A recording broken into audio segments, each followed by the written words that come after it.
All right, everybody, welcome to NorCal Sports Network.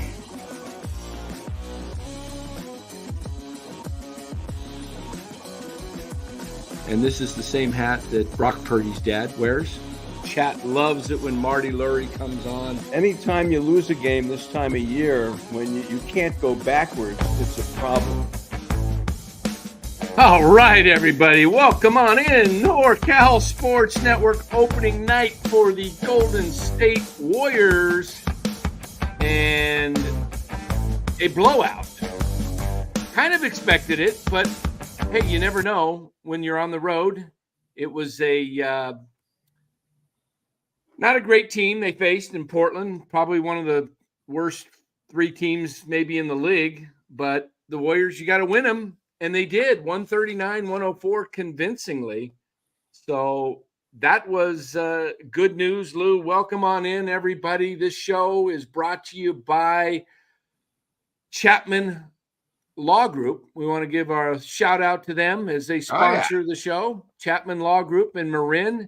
Any legal needs, make sure you give Chapman Law Group a call at 415-613-9483. Tell them NorCal Sports Network sent you. And we get the show cooking, Lou.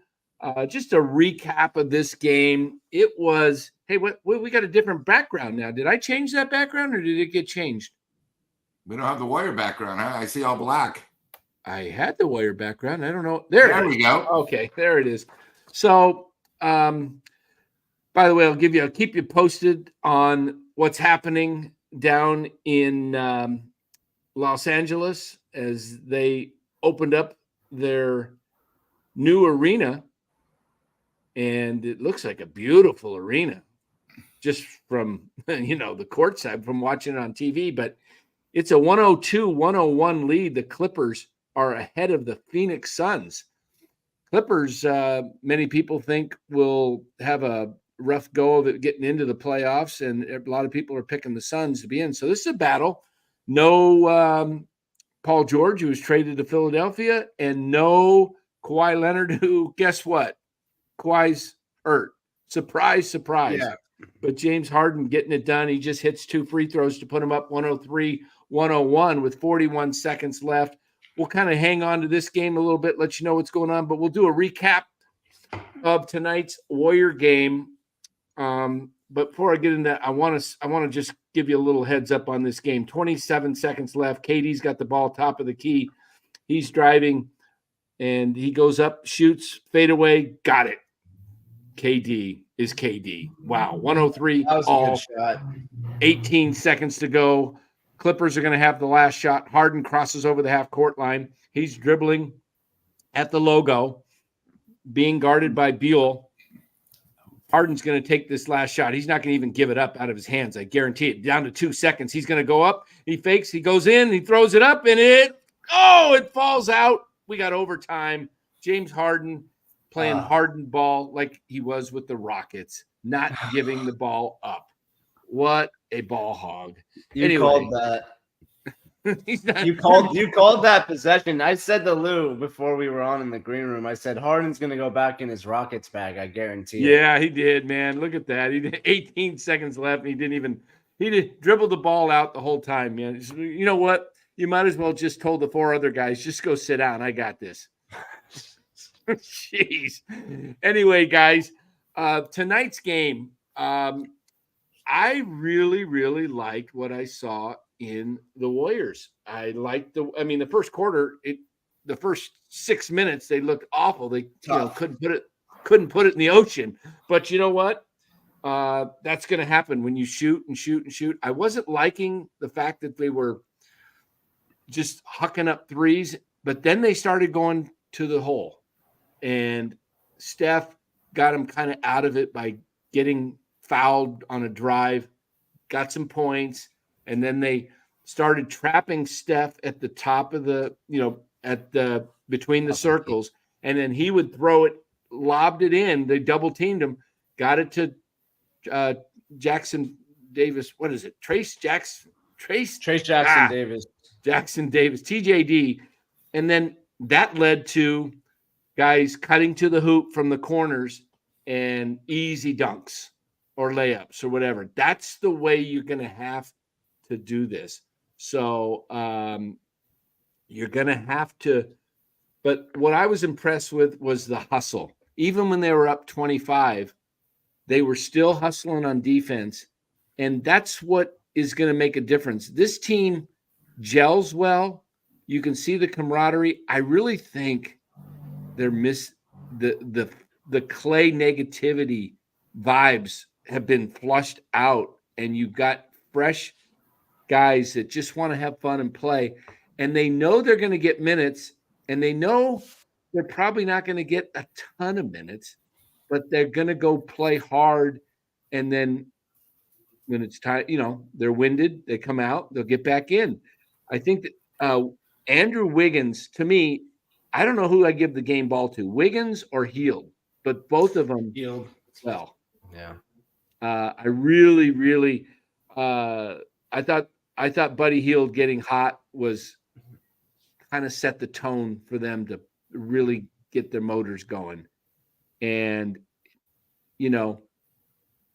again, bad opponent, but you know what? You got to beat the bad opponents, and you beat them good. You didn't even let them back in. Last year, this team would have let Portland get back into the game. Yep. Last year, the Warriors up 25. It would have got, to 10. How many games did they lose last year that they were up like 20 points? Well, and not just that, Dan. I was talking to Lou about this, in the green room. It's you made a really good point. The Warriors last year, even against these bad teams like Portland, the Jazz, the Pistons, they'd get up big, and then, like you said, the lead would fade away because of either different types of things. Clay, a lot of times he'd come in, start chucking up shots. Yeah, There's a lot of egos at play. Yep. Throwing it. Yeah. So there's a lot of different things going on last season. And you can tell this year, you saw, even Brandon Pajemski with his mask on is diving for loose balls. Steph had 2 steals at the beginning of the Looney game. on the floor. Wiggins. Looney was big. Looney was big for this game. And Lou called that out. I thought Looney was washed. Lou said that, Looney was going to be, could be big this year for us. And he looked good. Honestly, I thought everyone who came in and had some decent minutes, they looked really fresh and really good tonight. Why don't we just take a quick peek at the box score? Steph could have easily had a triple-double, but didn't play the fourth quarter at all. He only played 25 minutes tonight. He got 10 assists, 9 rebounds, and 17 points. Was efficient from 3. He was 3 for 7. You'll take that every night. Not that percentage, I'm saying. That percentage is what? Yep. What is that percentage? A little over 40? 3 for 7 would it would be like 43 or 44, I think. Somewhere right around there. Let's see. 3. Come on, calc. 3 divided by 7. Yeah, 42.8. So at 43. Yeah. You'll take that on the season. But look at Buddy Hield. He looked really good. 5 for 7. Moody was 3 for 8. He missed a few, but he made Lindsey Waters late in the game, comes in 5 minutes, gets 2 threes. Yeah, he looked excited to come in, and he just started shooting. It was great. Well, good. Yeah. They shot 48 threes. Still not even close to Boston's 61 last night or whatever they shot. Yeah, they shot. Well, they ended up just taking all threes. Oh yeah, they were going for that record. Yeah, they were going for the record. Yeah. So, but overall shooting percentage, the Warriors were, 51.6% from the field, 41.7 from 3. If you did that, that's just not going to happen every night. And some nights are going to be in the 20s with 3-point range. They're just going to be off. But you put up these type of percentages, you're going to win 47 to 50 games. You just are. Yeah. But they're going to – we'll see. I mean, the real test starts, guys, when they leave on the road after they have a short homestand with the opening game Sunday against the Clippers, and then they got 2 with New Orleans. Then they go on a rough 5-game swing. That's when we're going to learn a lot about the team during. You're going to learn a lot about that. Yeah. We'll see we got pretty lucky, I think, at the beginning of the season with our schedule, because I think with all these new players, and I think you saw in the first quarter, we're gonna have to, Steph's getting used to what kind of tone he wants to set. I think also, what's good, what I like about Hield, actually, and I didn't think he'd be this. I like how aggressive he was right away as he came in the game. Yes. Oh, you know what? I guess I sent the link to Frank, but hold on. Let me do this again, guys. Go ahead and take over. I'll just take you off for a second. Yeah, I mean, what'd you think about the game today? Who stood out to you out of the players from our side?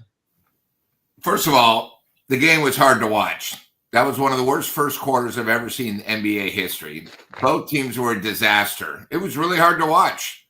Yeah. I give the Warriors credit because any win on the road in the NBA is a good win. But on a scale of 1 to 10, I was impressed, maybe about a 6. I think this Portland team is a disaster. They won't win 20 games. And I thought with the Warriors, they did what they had to do. It was a good team win. I thought 3 guys really stood up in different parts of the game. I thought Buddy Hield. Buddy Hield did this when Steph was on the bench. So they needed somebody to take the shots. He hit 3 right away. He didn't, and they were good shots. So I think that's what's really important. He wasn't really forcing them. The Warriors did the old Spurs, 3 extra passes, wide open shot. I thought Wiggins shot with confidence. I thought Looney, early in the second quarter, really hustled. I think he had 3 assists, 5 rebounds, the usual. He was solid. Everybody else, I mean, Peyton, who you guys think is done with, was a nice spark. He had 2 quick steals. But, it's one game. Like I said, I think, you really don't know how this Warrior team is until probably about 3 weeks in. I mean, we beat a bad team, but we did what we had to do. And the best part is Steph didn't have to play a lot. The other thing is Steph only took 10 shots. 10. I can remember last year that he didn't at least shoot maybe 20 to 30.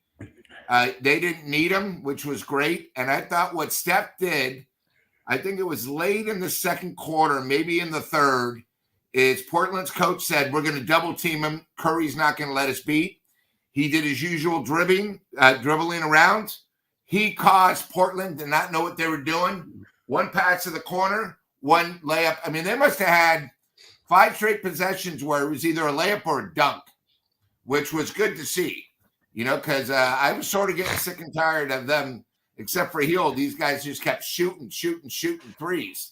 It was a lot different in the first half 3-pointers compared to the second half. Second half, they shot well. They got in the flow.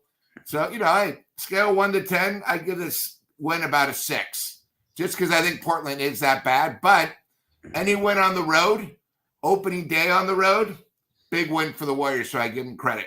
And they did what they had to do.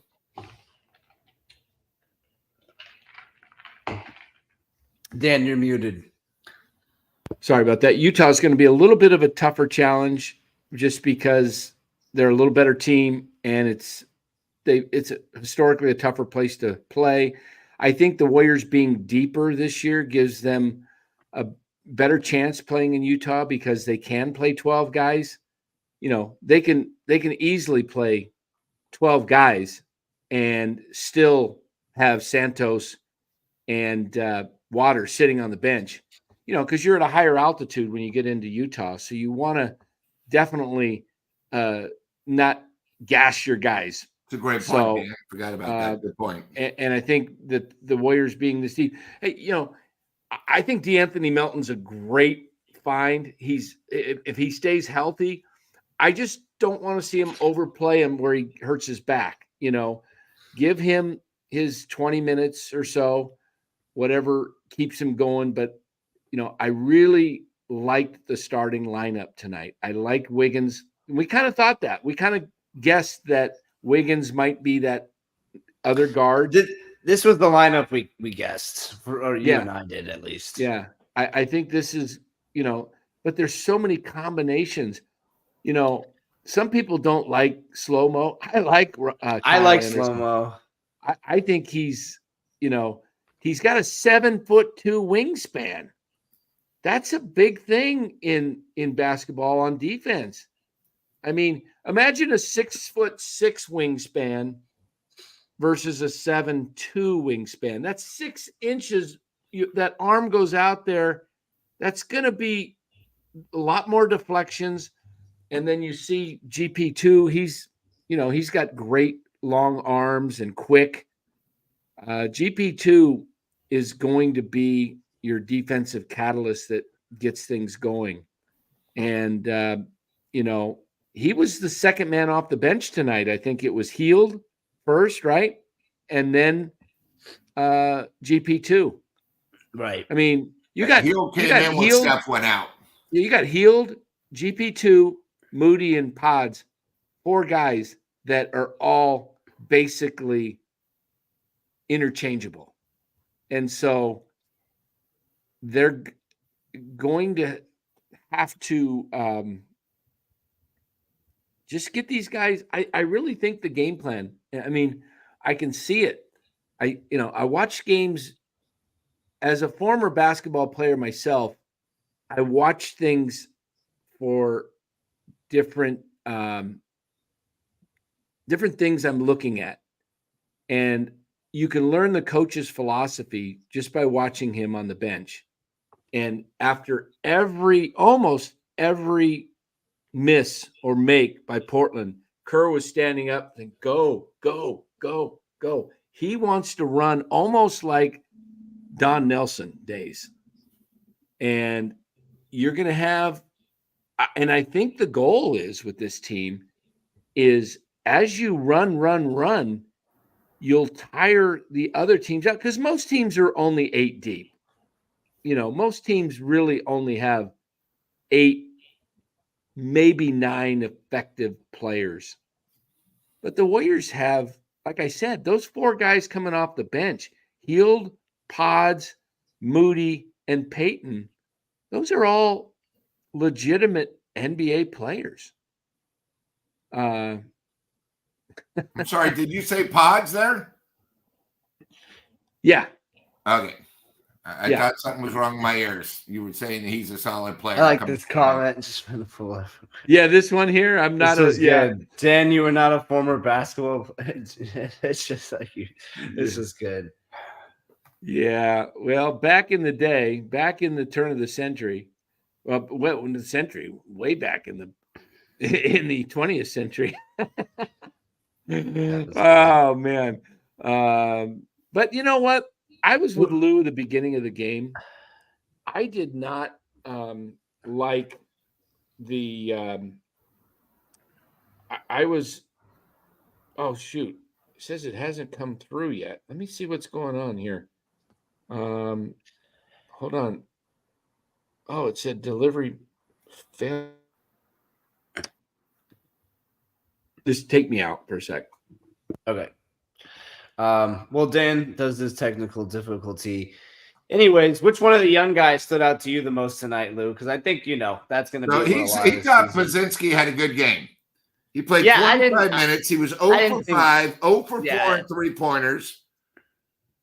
Right. Had 6 turnovers. He did have 7 rebounds, 4 assists, 3 fouls, and 5 of the rebounds were in the second half. Right. I didn't think. I didn't think he looked good tonight. I thought he was. I thought he was outclassed. I thought he looked like an idiot because of his broken nose. I wasn't impressed, but that's Dan likes him, so I don't want to say anything. But I thought of the young guys, I don't know. I wasn't that impressed with Kuminga. I guess TJD impressed me. Bill here in the chat is with you. He thought solid. He started well. Him and Looney are really good repeating each other. I mean, I guess Davis. He probably was the youngest guy that impressed me. I want to see TJD starting every game. I thought we need him in there for his. I know he's not a real big man, but for the Warriors, he's a big man. And I think with Draymond, with his age and his anger issues, he's not, I think he'll get tossed out of a lot of games if he Because is he's not. the same player we've had for 4 years. Ever since he signed that big contract, his mind is not in the game. Right. And I know they say, oh, that was last year, but it's every year he has the problem. Right. All right, we're going to bring Frank in here, and all right, there we go, Frank. Sorry about that. We had a little technical difficulties. I noticed the first one, it said it didn't go through, and I did the same thing both times. So apologize. So Frank, we were just kind of going over the recap of the game. Yeah. And who were your standout guys tonight in tonight's game? I'm gonna go with GP2. Okay. And yeah, nice. And I'm gonna go with Pods. Obviously, Buddy Hield shot the daylights out the ball, but I love the way that both of those guys came into the game knowing how they were going to contribute to success. I mean, Pods had 37 charges last year, a lot of success. He could have the inclination that my role is going to change and going to expand, but he didn't do that. He came out there tonight. He earned his minutes, and he was a positive 23 just based on getting the Warriors extra possessions. In a game that really matters, that might be the difference between winning and losing. Like I said last night with GP2, we talked about him being out of the rotation. Yeah. Defense is never out of the rotation. Correct. Defense wins. So he had to go out there and show Kerr that he's healthy. And, I mean, you saw the difference. I mean, he just disrupted Portland's offense. I mean, that was an embarrassment. Yeah, actually tonight, Frank, Pods led the Warriors with plus 34. Okay, so he did even better. I turned it off. GP2 was plus 26. Yes. And then Curry was plus 23. Right. And then Buddy Hield was plus 20. The Kuminga was just a flat 0 as far as plus minus. And everybody else was positive. Draymond was plus 12. Looney plus 13. So it was a group effort. It was a lot of what we kind of talked about last night. A lot of hustle. A lot of guys really going all out simply because they know if they don't go all out, those assistants are watching. You got Jerry Stackhouse on the bench now. You got Terry Stotts and then Kerr. And what I really like about this team so far, it's early, but I noticed it in the preseason. And I think them going to Hawaii really bonded this team, got them to bond. You want to, basketball probably more than any team sport that I've played, baseball, basketball, and football. Basketball is the tightest knit group because there's only 5. And I played on a team in high school where we had division because the coach only played 6 guys. And the second unit was good. And they could beat the first unit, but because the coach didn't play the second unit, it was his philosophy to only play 6 guys. Second unit, there was not the closeness. And I think Kerr recognizes that. And this team looks very tight to me. You can see it on the sideline. Right. You remember the last year or so, maybe it's the last 2 years, guys stopped jumping up and down on the bench for guys, and we saw that a lot tonight. And even when the Warriors were winning, and I really believe it had a ton to do with Draymond's, punch 2 years ago with Jordan Poole, and then last year his suspensions. And then we saw a little bit tonight. Even my wife, she's like, my wife loves basketball, but she's this little 5'2", 90-pound woman, and she's watching the game, and she's looking at Draymond. She's quiet. Just shut up. Shut up. Just shut up. Just quit talking. You're getting a tea. He kept going, and Kerr had to call a timeout and calm him down. The thing with Draymond is if he feels he's right, which I think he was right, he was going for a loose ball that was loose, and they're letting him play, and then they call a foul but Draymond has to learn, look, you're not going to change the guy's mind. So once you say your piece, stop. It just keeps going. So I don't know, but I like the team's camaraderie. I think that's going to play a big difference in this season. And I think a lot of it has to do with, and I hate saying it, but Clay being out of the building, his attitude of kind of, that, pouting of not being able to play or, feeling like he should start last year and all that, it leads to dissension. And Frank, you know what it's like to be on a team when it's just one guy out of 10 or 12 guys. It can really throw a whole unit off. Yeah, I mean, most of the teams that I played on were all tight though, because most are, and because I played for great coaches, and we were young guys. We wasn't pros. We were Division I players and great high school players.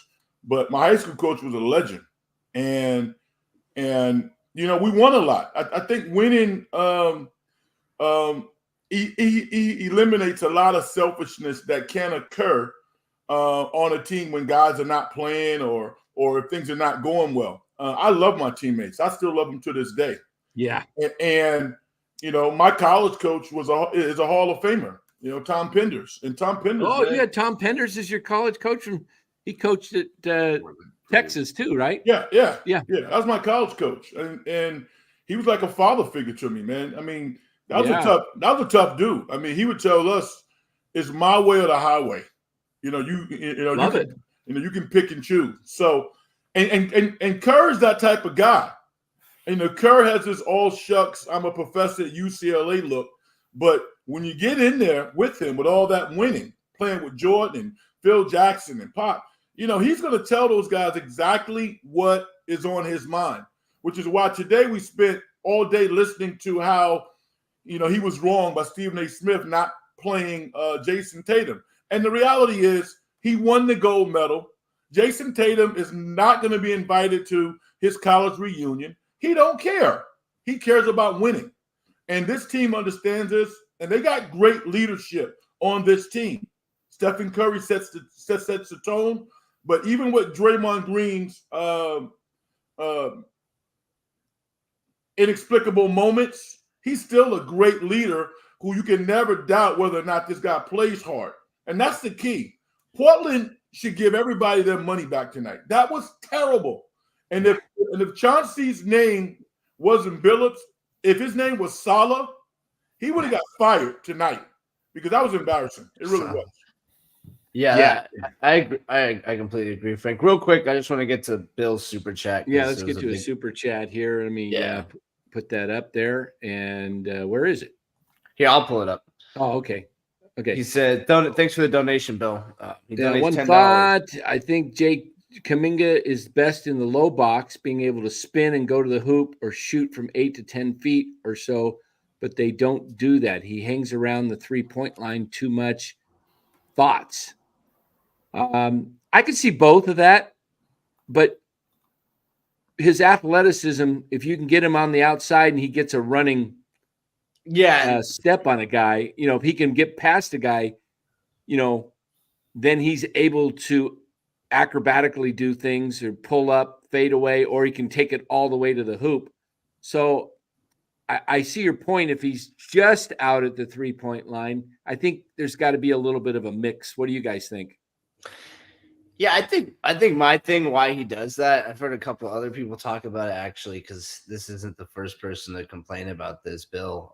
I think the reason he does that is, Jonathan Kuminga doesn't have the best handles. So when if he sets up in the key, or if he sets up inside the 3-point line too far. He's not able to, like you said, Kuminga likes to get a running start and he likes to kind of, get some momentum, and then he kind of goes into his bag, because what he can do is, because people have to foul him if they want to stop him to get him to the rim. And you saw it tonight. That's where a lot of his points were from the line. Is it kind of gives him, it's almost like a pump fake, even though it's a completely different idea, but just in the sense of they don't know what he's going to do. Whereas if Kuminga's posted, and I'd like to see a little more this year. I don't know. People said he worked on his handles, but because he doesn't have the best handles. So I'll give you, a good example is like an Andrew Wiggins, has a little bit better of a handle. So he's able to set up a little more inside because he can always get back out and then go around. Kuminga's doesn't have that ball handling skills, I think. Yeah. I mean, but I really think the key to this team is Draymond staying with his head on, being available for all 82. When I say all 82, meaning, he might miss some nights for rest, but let's not have any suspensions. Stay focused. Let's not get 17 tees or whatever. Draymond, if he can keep his tees down to about 10, 12 tees, don't get up there where you're going to get possible suspension. And then the other key is, to me, on this season is Wiggins. If both of those guys are playing at the level that they have played at just a couple short years ago, then this team can really make a run at getting into that top 6.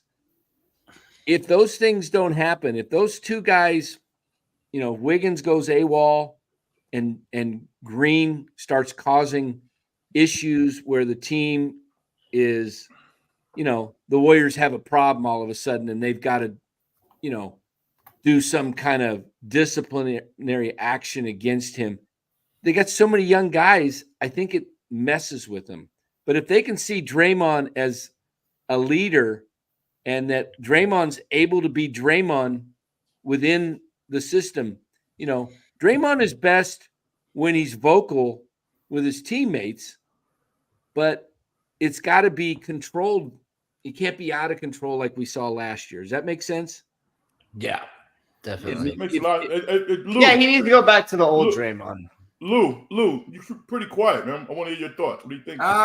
Well, you sort of said what I said, Frank. I thought today it reminded me of like a powerhouse in college like Duke or Arizona goes to play a team that hangs around the beginning. The talent actually outshines. I said the same thing. Portland, I don't even know how they're going to win 20 games.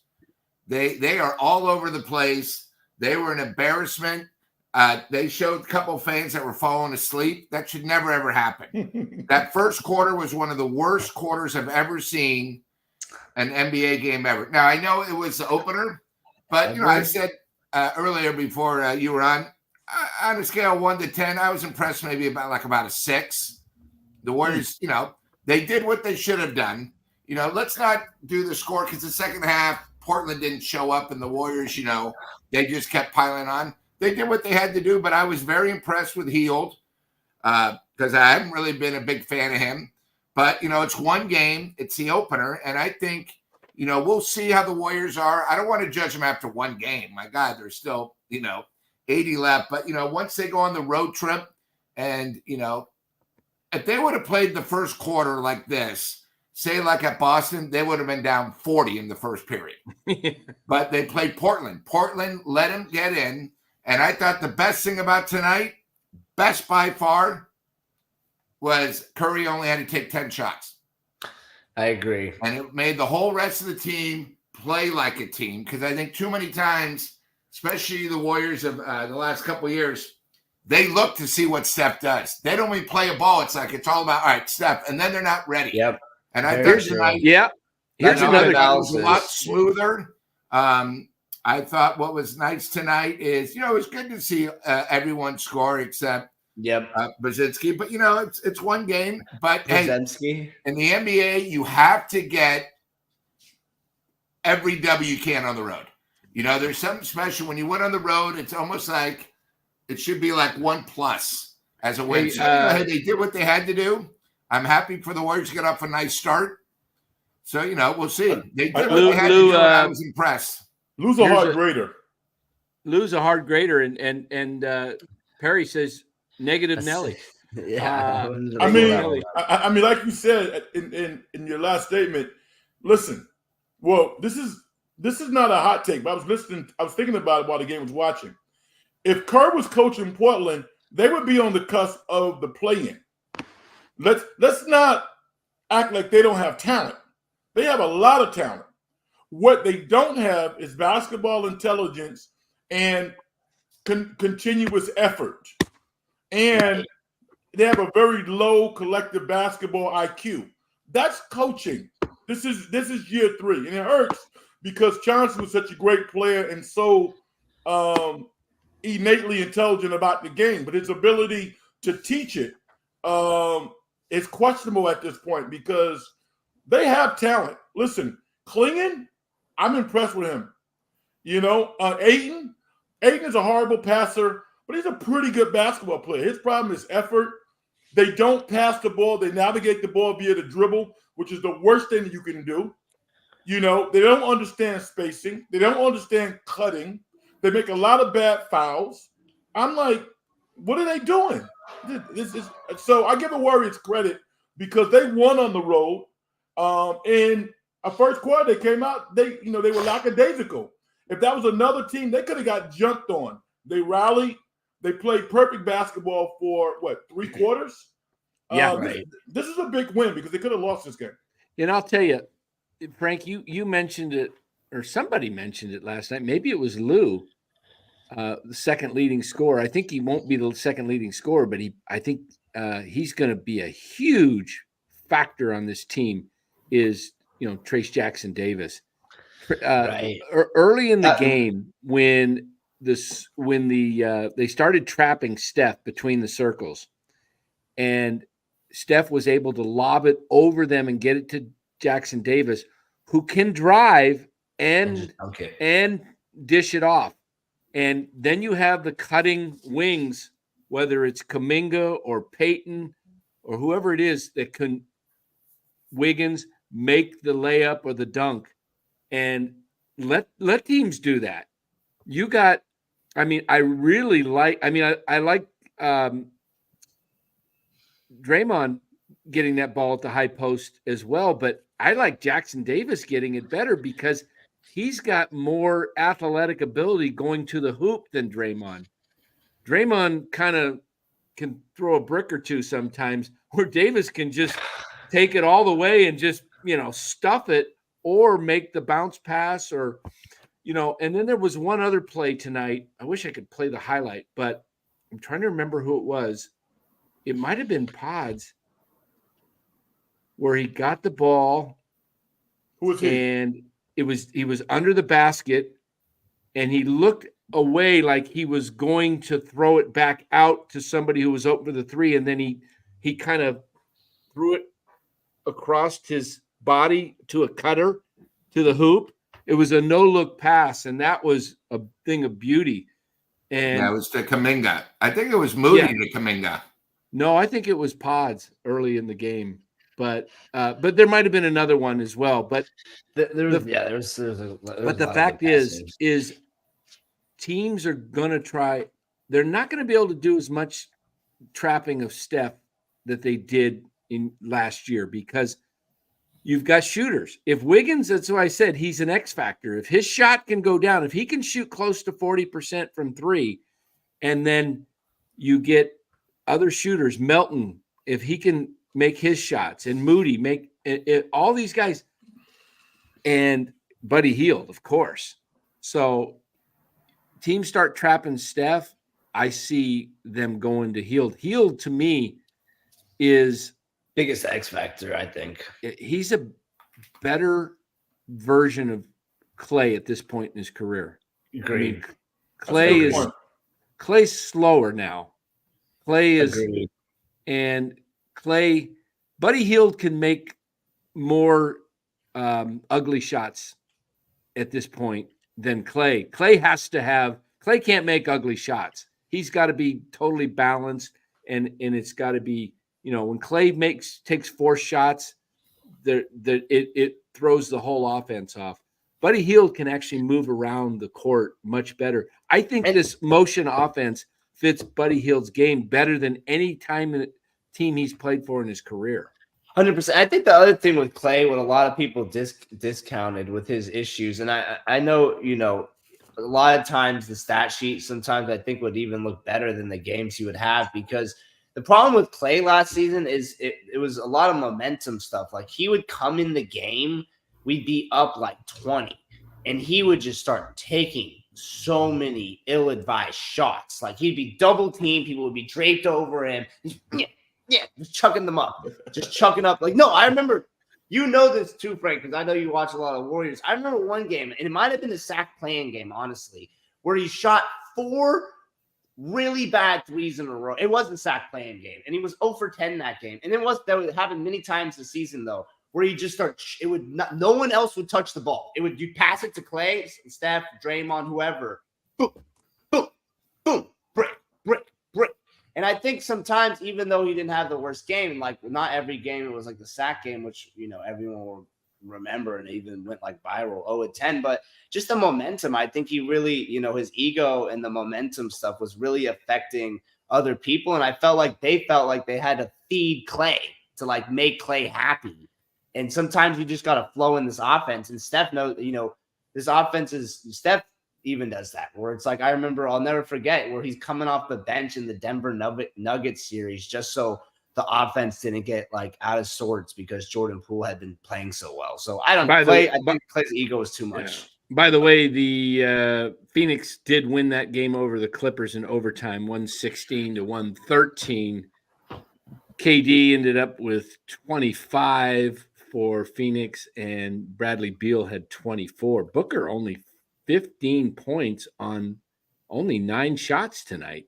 He played a Steph role. He was playing point guard, but not the assists that Steph had or the rebounds. I mean, Steph could have easily had a triple-double, he was 1 rebound short, but he could have had 25 points if he stayed in the game.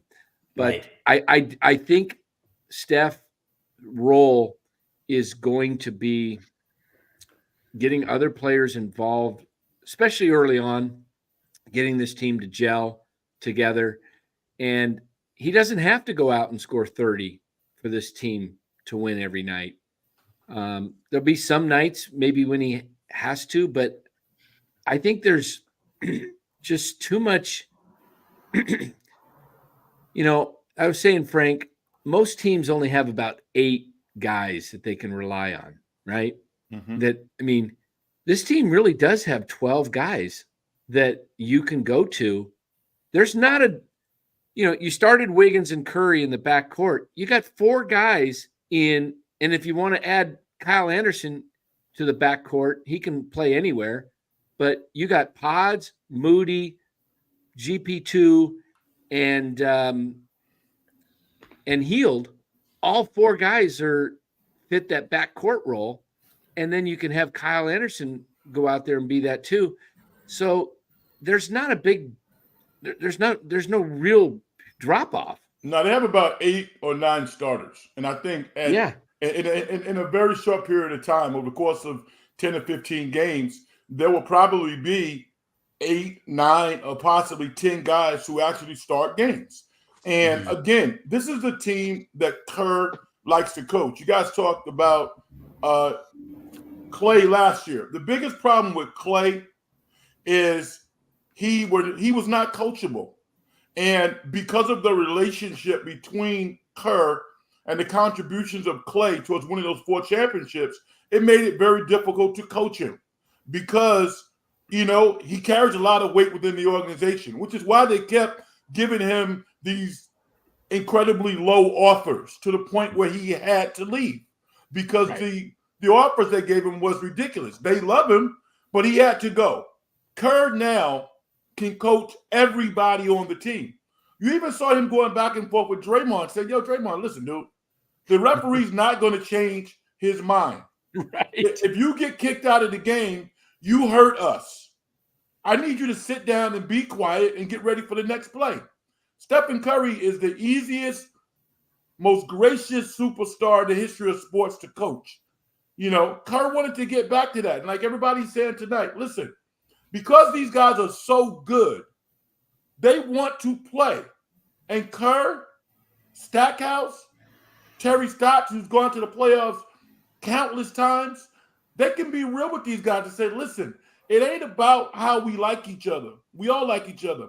It's about you going out there and performing, which is why Gary Payton Jr. was on the floor a considerable amount more than people thought he was going to be, because he is a dog, and that's what Steve Kerr wants. And tomorrow night, they got to play even better than they played tonight, because Utah lost a tough game to Memphis. So they're going to be bloodthirsty. They got a damn good coach, too. So tomorrow's game's going to be interesting. Absolutely. And Bill M. talking about Trace Jackson Davis says, I hope you're right. TJD, I'm not sold on yet. I do like him, but I think he needs a lot more experience. And the only experience he can get is by playing. And I think he outplayed the number one pick tonight. All right. Yeah. I mean, what are we talking about? He outplayed Deandre Ayton with the number one pick. He's a young kid, but he's already established himself as one of the top 25 centers in the NBA. I mean, come on.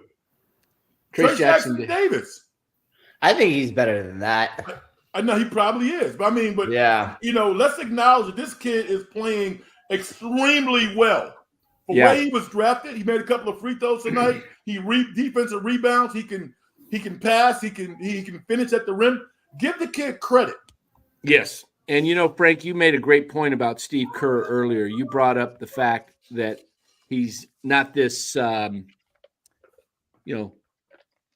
nice-looking kid from UCLA, soft kid. This guy is a fighter. This guy got punched in practice by Michael Jordan because he wouldn't back down. Okay? Steve Kerr is everybody says Steph Curry, nice guy, which he is, great, him and Kerr, but they're both cold-blooded assassins when they get between the lines. They really are. Those guys do not want to lose. And you could see that. I mean, you could see that with age, Steph and LeBron, there's a friendship and a respect, but they didn't like each other when they were playing back with Cleveland and in those 4 consecutive seasons. There was you could tell there was some animosity, and it's because Steph wasn't going to back down to LeBron. And LeBron gained a huge amount of respect when he saw that, he thought he could punk Steph around in that those championship series that they were playing. So I think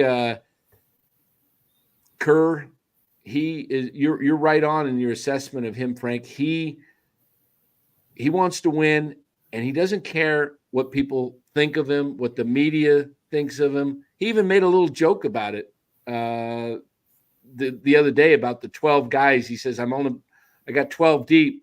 Just don't give me such a hard time. Tell me if you're going to give me a hard time, tell me who I should have played instead. He's already putting that out there. So, hey, Jake, I am going to a fall league game next week. So I'm going to start. I've looked at the schedule tonight. I'm going to pick a couple games. It's still almost 100 degrees here, and I really don't want to go sit in the heat right now. Real quick, I do want to pull this up from Jake because I actually was thinking about this before the season started. I honestly, I wouldn't be against the idea if the season isn't looking super good about, getting rid of some of these middle league players for a Zach LaVine, who's only got, I think now this year and next year on his contract. So it's really a year and a half. What's his salary though? It's a high salary. It's a high salary. You're losing some players. Well, that's the problem. You gotta match salaries in the NBA. It's not. He and Draymond would be fighting. And You think so? That. Oh yeah. Yeah. I mean, listen, Zach LaVine is tremendously talented. He proved that Right. tonight. He had 27 tonight. And Exactly. And Yeah. Chicago eked out a 1-point victory. But he's a needy, ball intensive guy. His usage rate is off the charts, and he can play defense, but I don't think he wants to play defense at the rate that the Warriors need him to play defense. You know what I'm saying? Which is unfortunate. I think Zach LaVine would probably be pretty good on the Lakers, to be quite honest with you. Okay. But the Warriors culture, I think, will be problematic because we talked about it. Even last night we talked about it. Why are the Warriors good? They're the best passing team in the NBA. Right. Zach LaVine is a But he's a good shooter. He's a great shooter. He's a good scorer. Yeah. But you don't think you could get him to just kind of take a different role? Because I mean, I've seen, doesn't Zach LaVine have the second most 3-pointers in the game? After I think he's got some of those crazy 3-point barrages. Look at his win-loss record. Look at his. No, I'm with you on that. No, I'm just saying. I'm just saying. Those records carry with players. Part of the reason why they signed Cal Anderson is because he has a winning record in his career. DeAnthony Milton, winning record. Right. You know what I'm saying? Buddy Hield was kind of marginal. He probably has a higher plus minus in terms of wins. Zach is a beautiful player to watch, and I know Billy. You know, I played in high school with Billy Donovan. Oh wow! So really? That's crazy. So I know Bill. Bill is like coaching him up, which is why they probably won tonight, because it's like, yo, dude, you can do all of these things, but I need you to do this too. The fact that they won 81-80 is amazing. You know, guys were out there sweating, giving everything they had defensively. So that has to be a part of Zach LaVine's existence for me to even think about him coming to the world. Who won 81-80 tonight? Chicago over New Orleans. I have a final score of 123-111. New Orleans winning. Really? Yeah. Okay. I was that wrong? Maybe that was the end of the. Yeah. It must have been at third, probably. Third or something. Okay. All right. Okay. I'm wrong. Yeah. And New Orleans lost one of their players tonight. Who'd they lose? Who'd they lose? Let me take a look. First of all, I want to say one thing about Steve. Steve played for two great coaches. I'm not even talking about Phil, but when he was at Arizona, he had Lute that showed him, hey. Yeah, Lute Olson. You know, he played with Sean Elliott at the same time, and he says, I need both of you guys for us to get what we want. But he said, you know, he understood the game from Lute, but when he played for Pop, people forget that he played at San Antonio. If you see the Warriors now, and when Steve Kerr came in to take over the Warriors, it was like watching the San Antonio Spurs. That's where he learned so much about, you know, the ball's quicker than dribbling. I mean, and that's why if you ever watch, him and Pop are still close. They talk all the time. So, you know, I think Steve Kerr has been blessed, you know, about playing under great leadership. Now, Phil was a little bit different because, you know, they did the triangle offense. But, you know, if you watch the Warriors and then watch some of the old Spurs, it's almost exactly the same. That's all I wanted to say. You know, I'm throwing a little U of A. Yeah, no, Steve Kerr has one of the most dynamic basketball resumes of. And you guys don't even know the whole story about what happened in Arizona. Yeah, probably not. What do you mean by that? What's that, Lou? Well, you know, I mean, he basically, before Sean Elliott came there, he basically was sort of one of the stars on the team, and he blew out his whole entire knee. He didn't think he could ever play again. He had to take a whole year off while Sean Elliott was sort of being the star, the local boy.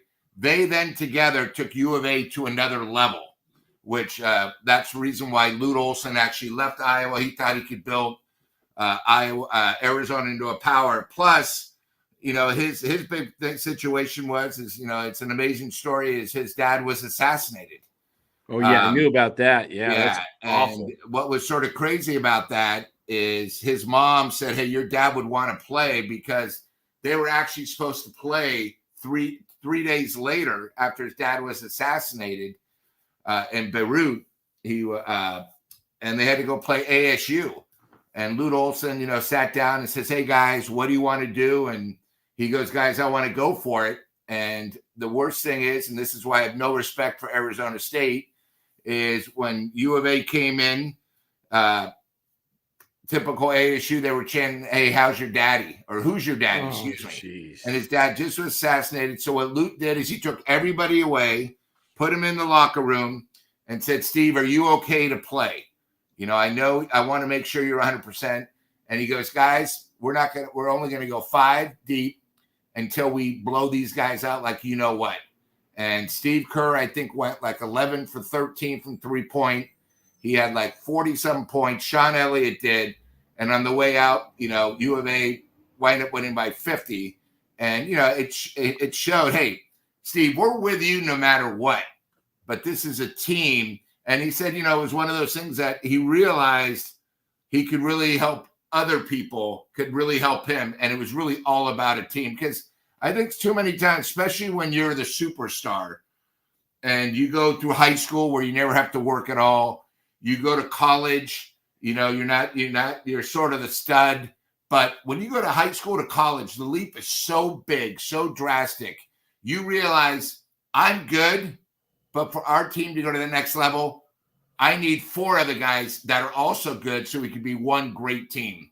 And, you know, it's sort of an amazing thing. I mean, you know, it's just one of those things that when I was at U of A, it's like blew my mind because I was at the game at ASU. You know, Wells Fargo Center is where they play in Tempe. But, you know, I've met Steve probably 50 times. Great with the alumni.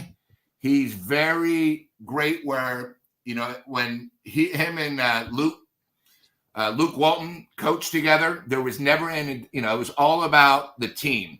You know, people forget that when Steve had the problem with the back, Luke went, 18-2 to start off the year. He actually helped Luke. Although they started off 24-0. Oh, was it 24-0? Yeah. So I just remember the first 20. So, you know, I think it's just one of those things where, you know, Frank talks about coaching. NBA, I think coaching's probably 40% of a team. If you look at all the great teams that win, they've had a great leader. They've had a great bench coach, you know, and I think, you know, the one thing about the Warriors is it's hard to believe. It just seems like Steve just took over the Warriors, you know, but I think this is his 13th year he's been with the Warriors.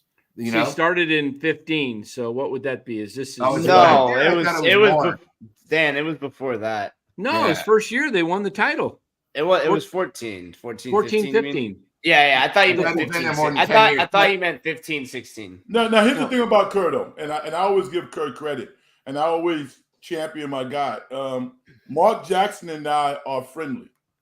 Mark Jackson and I were rivals in high school, and Lou, it's interesting you're talking about my era of basketball, and you know, Mark and I were rivals in high school. We knocked his team out in junior year, and they knocked us out in the regional finals my senior year, and went on and won the state championship. And you know, but Mark was still kind of the underdog in high school. Ultimately, you know, he and I used to play together in the summer all the time, so he helped me become a better player. So I always have kind of a soft spot for Mark because I think that the media has kind of created this narrative about him, and not a lot of people know him. I know him. There's a reason why his players went to bat for him. His players would love him, and this is just the NBA, you know, doing what it does. They don't want to see him be successful because he would be successful. If Mark Jackson was coaching the Portland Trailblazers, they'd be in the playoffs next year. That's the reality. Now, my point is about Steve. Steve always walks, as tough as he is mentally, he exhibits a high level of gratitude. And he's always spoken about how Mark set the mentality and the foundation for this team, which was a defensive-oriented team. And he came in with his wizardry, his Lute Olson, Pop, Phil Jackson, and theorized this beautiful offense with these wonderful players. And they did a rocket ship. They went to the moon. They won championships, so on and so forth. But the fact that he acknowledges Mark is always something that makes me feel really good about Steve. And I root for him because of that, because Right. I don't know if he could have set that defensive foundation for the Warriors just coming in like Mark did. I don't know if he could have done that. I think it's a great point, Frank. And people forget he originally wasn't going to the Warriors. Right. He's going to the Knicks. He was going to the Knicks. They had everything Kerr, set yeah. up. And the Warriors they leadership were gonna actually draft- met him before he signed the contract. You know? And because you got to remember, he never coached before. Right. He Well, was what's- a GM and he was an analyst. Yeah, So the Warriors exactly. got lucky in many ways. Frank, did you play a 3 or a 4 when you played? 4. Okay. Go ahead Yeah. and answer this question for Bill, since it's your position. Can someone explain the difference in play of the 3 and the 4? Yeah, the 3 is an extension really of the point guard and the 2 guard. You know, at playing 3 position, they expect you to be able to shoot from the perimeter, drive to the basket, play multiple positions if you're really good. And if you're really, really good, you can post up. You can do everything. The 3 guard position is the most difficult position to solidify in the NBA. Most of those guys are really great players because they're so unique.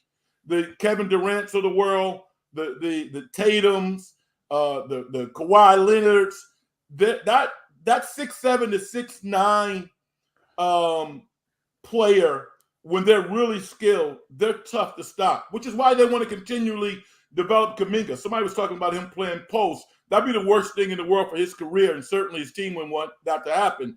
He's developing. I don't know if he ever quite get there, but he is developing into a 3-4 type of player. But that's the difference between the 3 and the 4. Your 4 is mostly your banger, right? I mean, Yeah. Right. Interior Easy. defense, rebounder. Yeah. Yeah, exactly. So, And a lot of, but I feel like nowadays, though, Frank, a lot of 4s are kind of interchangeable, even with the 5, though, depending on the 4. If it's not a 3-4, there's a lot of 4-5s now. well, it's also You know what because I mean? you have more positionless game today. No, exactly, because the game has changed, and it's. I think know, the 4s, in the the 4s old kind of days- changed, though, don't you think, Frank? Yeah, I mean, the 4 has definitely changed, but the one key dynamic to that metamorphosis is whether or not that guy can play defense as a center. If you can't defend that position, guarding 5, you can't play. It's why Draymond Green is so valuable. Right. That's why he's a solid 4. He rebounds. You saw some of the box outs he did tonight. Yeah, I mean, he literally gave some of those cats like a Ernie Shavers, George Foreman joke to the surplex to box it out. But that's you what see the have one to guy be able go to do. down. Yeah, I mean, like I was disappointed watching Denny Ogna tonight. What's his name? yeah. I mean, very talented kid, right? Very talented man. He's not a kid, but he's soft. I was gonna say he's soft. He's soft. And Chauncey's looking over there going, I can't win with this freaking guy. You know, he's going to get pumped by the Warriors. Steve Kerr, I would love to hear one of his pregame speeches. And Stackhouse, Stackhouse had like probably 6 or 7 fights. That's a dog. Terry Stotts. These guys go at it. It's intense. And they walked out there tonight with that level of intensity because they knew they had to win. I love it. I love what I saw tonight from the Warriors. Yeah, we got Bill another one says, here from Bill. John Appreciate the Dickinson of support. KMBR says Kuminga is not a 3 but a 4. Do you agree? I I think it's too early to. I'll go real quick on this one. I think with Kuminga, everyone needs to remember how young he is. We got him when he was 18. I think he's 20. He's not even 22 yet. He's 22, right? He's 22. 22. I think if he can develop, and I think we've seen a lot of promise early in the season with his shot. If he can, like we were talking about earlier, if he can shoot a little bit more of those outside shots and this 3-pointer can be consistent, I think he is a 3-4. I think if you call him a 4, I think that's it's a little too early to make that distinguish on him. I think who was the best 4 you ever saw, Frank? Would Karl Malone fit into the 4 category? Yeah, definitely. Karl Malone was a 4.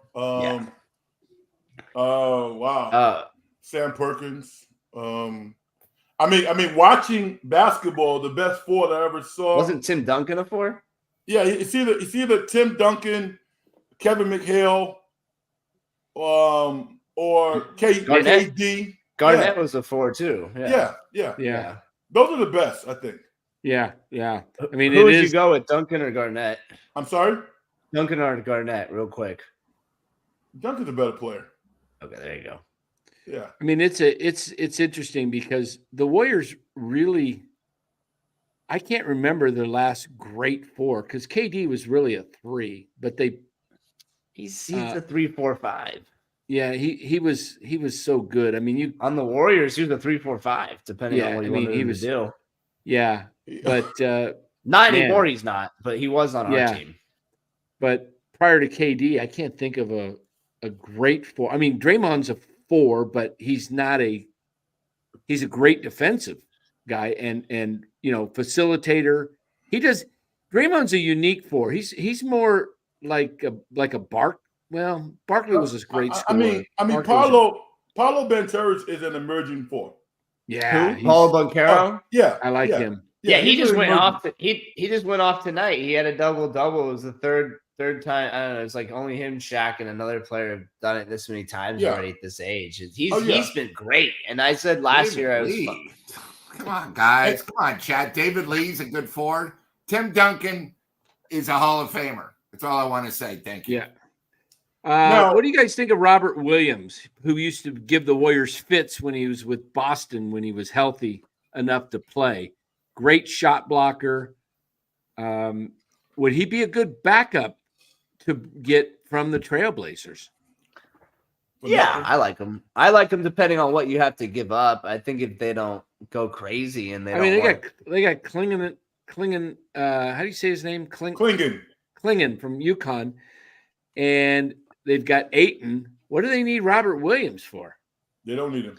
I think he's trade bait. He's trade bait. And you probably get him for a second. He makes a lot of money though. They don't want to disrupt it. I mean, he makes good money. You can't, Dan, because we're a luxury tax team. The way it works now with the new CBA, you'll have to match salary. So whatever he makes, we'll have to give out.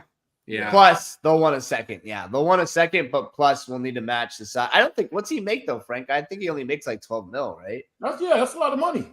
No, I know, but you could, if you wanted to, let's say, Dan, depending on how you felt about guard play, you could get, or how you felt about Looney's play. Looney's making 8 mil. You get rid of, him and another random, and then you match the salary right there. Yeah, but you lost as the Trailblazers, from a Trailblazers perspective. Then you lost. You take on Looney, who actually plays better because he's. Should we send back Gary Payton? Should we send back? I don't think. It would have to be at the. It's too early right now. You need to kind of see where you're at. But let's take a look here and just kind of project. We have 12 and we have a great team. Why are we already talking about trades? We can always add a big man. We don't have enough big men. Let's take a look at the Warriors' upcoming schedule and kind of project 20 games, because I think 20 games in is where the Warriors. We're going to really see where this team's really at.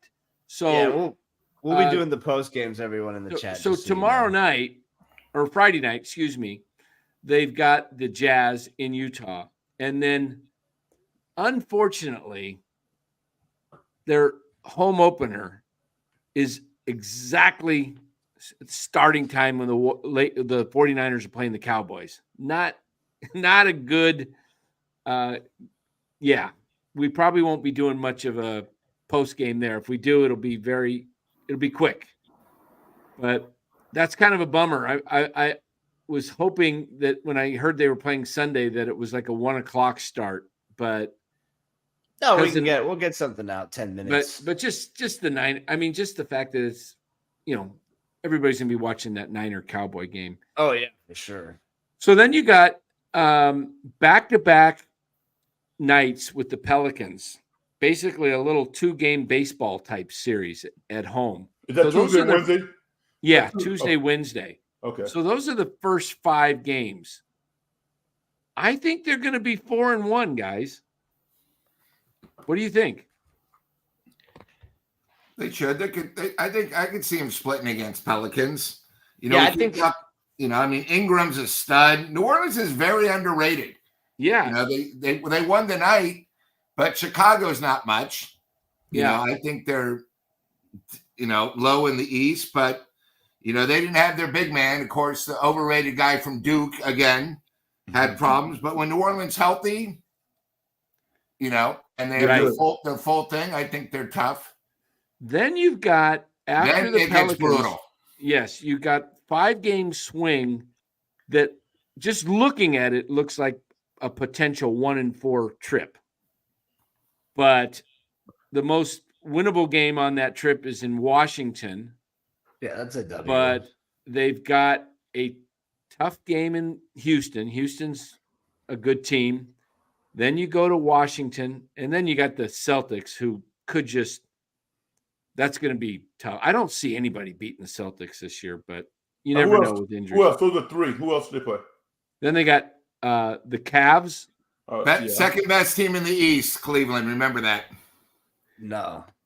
I've got them. They're better than the Knicks. I've got them the third best team, third or fourth. But anyway, then you got OKC. If the Warriors can go 2-3 on that trip, that would be a really good trip, in my opinion, based on the fact that they're playing 3 of the top, what would you say, 3 of the top 6, 7 teams? I mean, Cavaliers around maybe 7th, 8th best team in the league. Yeah. So you're playing in that stretch. You're playing the 2 best teams. I think. Yeah, you're playing the 2 Celtics best and teams. OK, It should be a finals matchup in OKC and the Celtics. I mean, that very potentially could be the matchup. But if they can somehow win 2 of those 5 and they go 4-1 at their first 5, then they come back and they're 6-4, then you got your next 10, which are, you've got the Mavs at home. They're definitely going to beat them. And then you got the Grizzlies at home. And then you go to the road to the Clippers, home for the Hawks, and on the road for the Pelicans for the next 5. Now you're through 15. Out of those 5, what do you think, guys? I don't think that the Warriors are playing against opponents. I think they're playing against their level of play.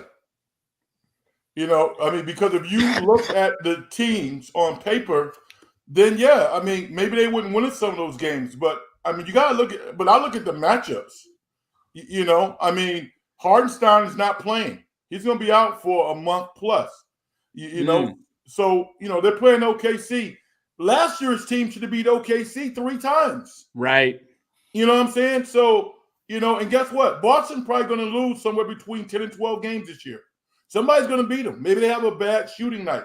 I think it really comes down to execution. Think about how many games the Warriors lost that were close, and the games got away from them because of poor execution. Right. I'm looking at their bench, and you know what? They're going to lose some nights because the opposition is better, but they're going to beat some teams because they executed better. Even those home games that we're looking at, the Memphises of the world, those teams are coming to the Bay Area and beat them because these are good teams.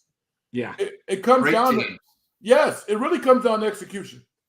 Yeah, and I think this team will not give up the big leads that they, occasionally. But last year, they gave up so many big leads that they just lost. We had the most in the league. Yeah.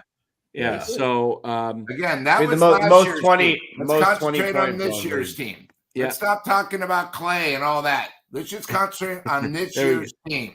Yeah, you're going to cover all 82. Bill asked. Yeah, we are.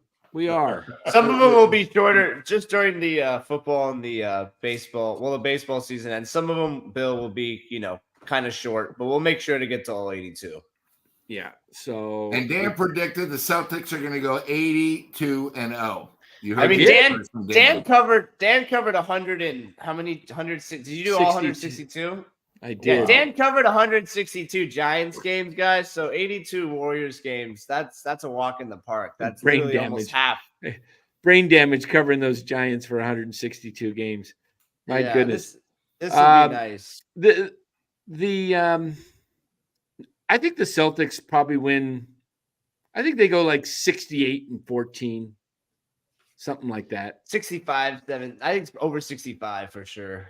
You got to remember, Dan, you got to remember one thing. Philadelphia and Joel Embiid is only going to play 50 games in the regular season. Yeah. Right. So really, you only have to worry about the Knicks. The one thing is you got to remember, you're predicting they might win 62 games. You know, they might not play any of the starters because they might have such a big lead in the East, you know, giving them health. Plus, you got to remember, it's really tough to go a whole season without injuries. You know, egos, injuries, the works. You got to remember, these are the defending world champions where, you know, something's going to go wrong. Not, you know, last year. Well, everybody's going to give them.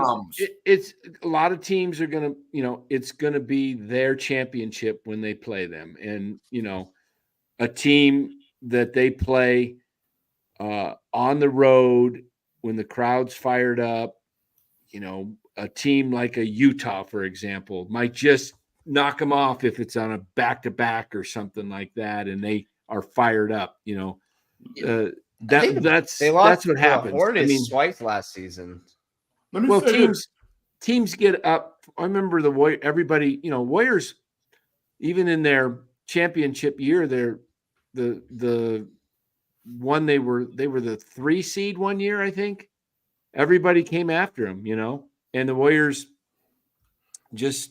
They took everybody's best shot, and a lot of times the Warriors didn't get up for games, and it's hard to get up for 82 games in a season. Think about the finals, though. That series was really close. They won 4 games to 1, but those games were in the balance. And we're talking about they balance. lost game 1. Remember the 3-pointer that tie? Yeah, I mean, but like 2 and 3, all those games were really, really close. Dallas couldn't hit the side of a barn. You know what I'm saying? So as good as Boston is, and they're really good, but Porzingis is going to be out for a while. I mean, I watched Milwaukee play tonight. Those guys got a lot of pride. Yeah. You know what I'm saying? So I don't see a team going back-to-back for quite some time. I don't. You don't think the Celtics will win it this year? No, I don't. You think someone in the West will? Possibly, maybe somebody, you know, maybe a team in the East. I am a Knicks fan. Let's not forget about that. Yeah. but there we go. But you know, but I think they're going to be challenged. If they win it, then that's fantastic. But I think that they're going to be challenged. They really are. Do you think the Knicks got better with Cat, or do you think they lost a little losing DiVincenzo? No, definitely better. Definitely better. Better, huh? Yeah. Definitely better. I'm concerned with the depth now, just because, you know, and Cat's not the 5. He plays more like a 2 guard. Not when he came in the league, though. When he first came in the league, his first 6 or 7 years, I mean, he was a center. He's 7'1", and I think Thibodeau's coached him before. Also, the kid Sims that they got from Texas, who really hasn't had a chance to play. True. This might be an opportunity for him to show that, you know, he's a legit NBA player. The one thing I didn't like about the Knicks last year was they were too perimeter oriented on offense, and that's a problem. Cat likes to shoot threes, but he got kind of a post game as well. You know, he's going to have to be coached up. He's going to have to be disciplined. But I think at the end of the day, this team is more formidable than last year's team. Okay, so you're from New York. You're a Knicks fan. Yes. Yankees or Mets? The first team that I became aware of as a child was the Mets. But I like both New York teams because I never got a chance to go to a game. So I learned baseball by watching on television. So I didn't get rivalries. You know, I didn't have parents to take me to games. So I watched the games on television. They were both New York teams, but the Mets playing the Cincinnati Reds was a team that I fell in love with. You know, Wayne Garrett at third base, Harrison shortstop, Felix at second, Don Hahn in center, Jerry Grody, Ed Krahenbuhl, Cleon Jones, Bob Oh, yeah. Applebacker, Tom Seaver, Jerry Kuzman. Jerry Kuzman, yeah. Tom Matlack. Yeah, those are my guys. I was a little kid. But I love it. I love yeah. that. I love that era of baseball. Yeah. So maybe this will be the year of New York. I hope so. It could be Me too. Could be Yankees and the Knicks. Maybe. Oh, what the Liberty? Let's not forget about the Liberty. Yeah, and by the way, they had a little help from every single game by the refs. I love it. WNBA better get better referees because that was an embarrassment. Hey, Lou, check this out though. I'm making say what they want to say. When you got to go to the free throw line and make 2 free throws to send the game into overtime, should have never gone. That wasn't even a foul. Doesn't matter. It doesn't matter. Are we talking WNBA? Yeah. Okay, I have a moratorium on that on the channel. No, I'm kidding.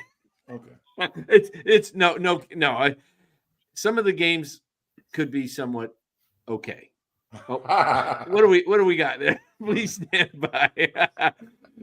So, yeah, it's going to be an interesting season here. I think the Warriors are just going to. I don't think they're going to get blown out in too many games. The games they get blown out in are the games when they're shooting under 30% from 3. They're going to get blown out those nights because they're going to shoot 40 plus threes a night.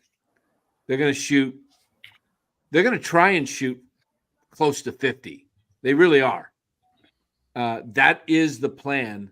They will be one of the top 3-point shooting teams in attempts in the league. They'll be second, probably after the Celtics. Yeah, the Celtics. I mean, they're going to play that. The Celtics get up so many. It's just, and so does Houston. Houston gets up. Houston does a lot too. True, but it's going to be that type of season, and the Warriors are going to have to learn, in my opinion, the nights that they're cold. If they're going to stay, they're going to have to rely on Kuminga to take it to the hoop a lot, and Moody will go to the hoop a lot too. I like how Moody goes up there. He's not the, obviously not the biggest player, but Kuminga will have to slow the game down by getting to the foul line, and they will have to go to that offense where they do, there were years ago with the Warriors were getting 30 plus assists a night. And there were times when Kerr would say, we're not minimum of 3 or 4 passes, get that ball moving around. And he liked it when 5 guys touched the ball on a trip down the court. And if they're not shooting well, they're going to have to get that game going, because you got to move the ball when you're not shooting. You got to make sure you can get to the hoop, or, not take all contested shots, so. Let me make a point. I guess Bill is asking a question. You guys see that or no? This one? Yeah, which one? Yeah, that one right here. Yeah. It says, I think he's going to get traded. I do think he's going to get traded. Okay. And the reason why is because the Warriors don't want to pay him. They don't think he's that good. They don't. They think he's a good player, but they're not convinced that he is that guy. And I think it'll probably be a 3-team deal. But Utah, if they don't get into the Cooper flag lotto, they're going to do something crazy. I mean, they're going to look at, what's the next best thing? The Warriors clearly don't want Kuminga to go to Utah, and he doesn't want to go to Utah. So I can see the Warriors, Utah, maybe some Eastern team swinging something where the Warriors get something back, and maybe Utah gets like a draft pick or something like that. But who's a player that would fit this Warriors team? It's probably got to be somewhat of a four. Like a Cam Johnson in the pick, something like that. You know, I mean, a Jared Allen, maybe something like that. Oh, from Cleveland. I like that. You know, I mean, good solid starters, good players. Because if you are trying to move away from Jonathan Kuminga, you're not going to sell high. People know that you're on the streets, with your hat in your hand saying, hey, let's make a deal. So they're not going to give you everything you want. They're not. They're in a pickle. I would have signed Kuminga up to $175 million. We don't know what they offered. They probably offered him 150. Let's be honest. Right. I don't know. I kind of disagree with you on this one, just because I think there's a lot of teams in the league that would be interested in Kuminga. I don't think the contenders would be jumping up and down for a Kuminga, because not the Lakers. I think the Lakers would love him. I said I don't think Markkanen is not available to be traded until after the season. I'm sorry, Ron. What'd you say? I didn't say Lakers. I said I don't think a contender would be interested. You don't think the Lakers are continuing with Jonathan Kuminga? A contender, I mean, as in a team contending for the championship. No, that's what I'm saying. The Lakers are not a contender, I don't think. Anthony Davis, Jonathan Kuminga, LeBron James. That's a contender.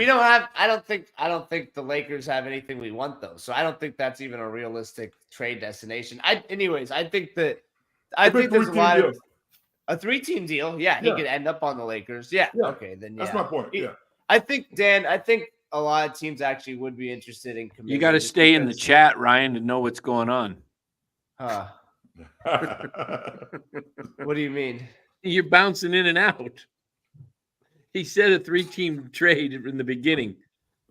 No, I got you. I don't know if the Lakers even would. I was thinking about it. I just wasn't thinking about it because I know he said that already. Joe Showme has a good deal. Kuminga and Podge, probably not Podge, but I could see the Warriors taking a swing on Brandon Ingram just because he's really talented. I could see that happening. I could see that. Yeah. I don't think they're going for Brandon Ingram. They already said I don't think so either. Yeah, a lot of people already said like the inside Slater, all these guys. They already said that they're not really interested in Ingram because they kind of see him kind of like a Andrew Wiggins type, where he's the I agree motivation. with that. Kirk coached him already. Yeah, exactly. And we saw what happened when Kirk coached him. He ended up on the bench. So it wasn't good. I agree.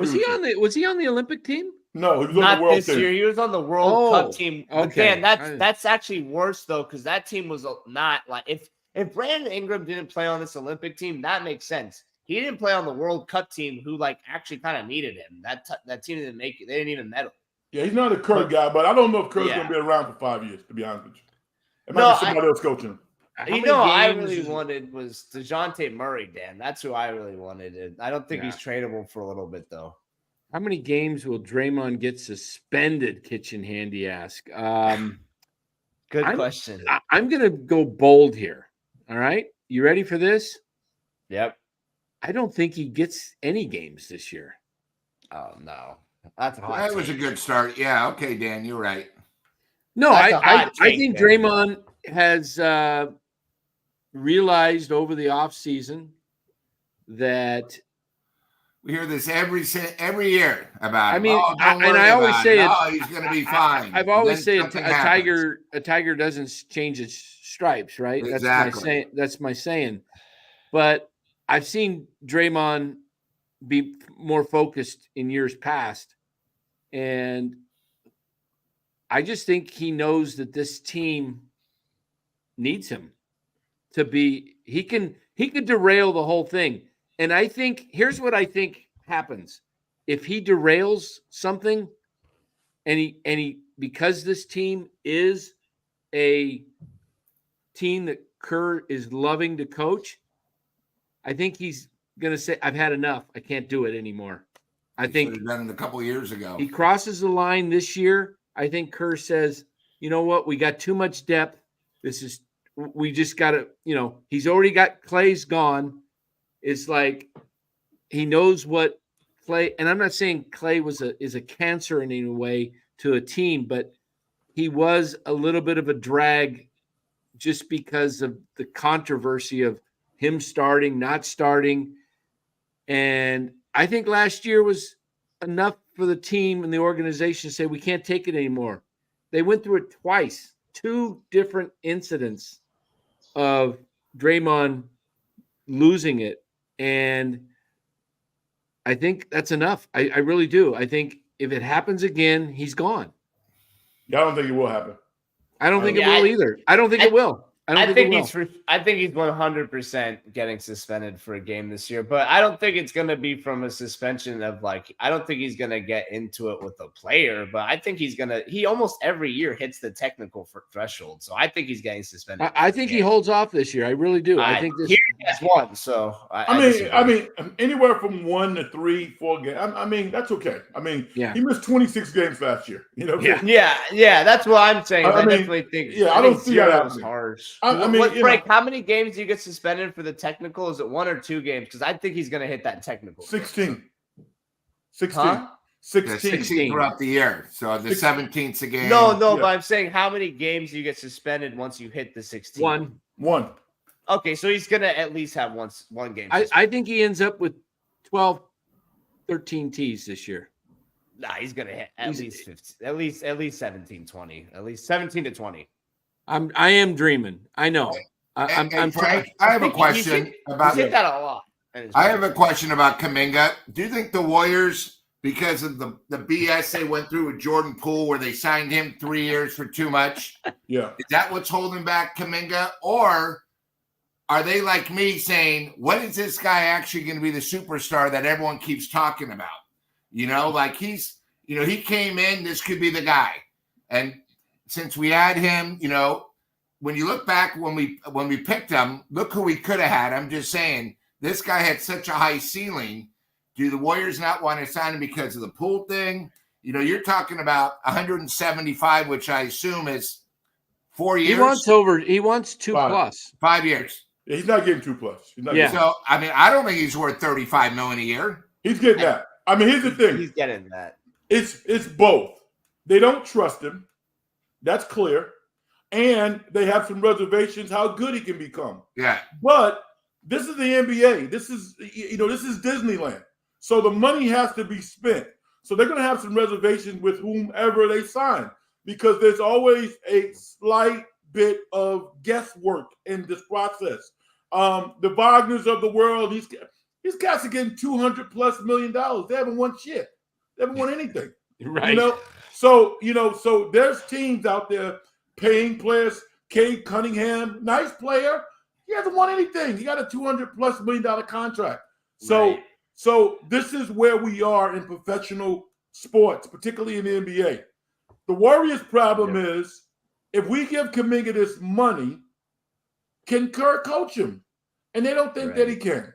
So he has to go out and show this year with this play and with this maturity that he's worthy of such a contract.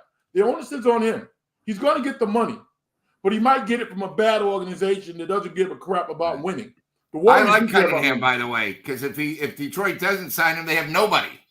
So no. He's a good player, but they're losing, and the Warriors are like, we want to win a championship. Detroit is galaxies away from winning the championship. I agree. You know. Yeah, thanks again for another donation, Bill. Just to put this up quick, because it was kind of tying to what you were saying right then, Frank. Mm-hmm. Says, I love Kuminga, but I think he needs a new place. He would thrive with the Lakers. Love Frank's idea that in the 3-way deal. Yeah, the Warriors aren't going to go. There's not a match for them with the Lakers, unless you're talking LeBron. They would do that. They would do that. Yo, here's the deal, though. They'd make that happen. Yo, the Clippers. Keep your eye on the Clippers. You know, because the owner wants. Who do you want from the Clippers? I think it's gonna be a 3-team deal. Okay, gotcha. With Kuminga, but they didn't want it. They didn't want him for Paul George though in the summer. Who didn't want him for Paul George? The Clippers. We offered them Kuminga and a couple picks. No, the owner was not sending him to the Warriors. Yeah, period. Right. That wasn't. I mean, so you think they want Kuminga? They just didn't want to give us Paul George. Yes, is what you're exactly. saying? Okay. In the inner division. Yeah, they want to make the Warriors better. Yeah. You know. Now, yeah. Right. And the exactly. clock's ticking. He's going to be a restricted free agent this year. But do the Warriors want to make the Clippers better?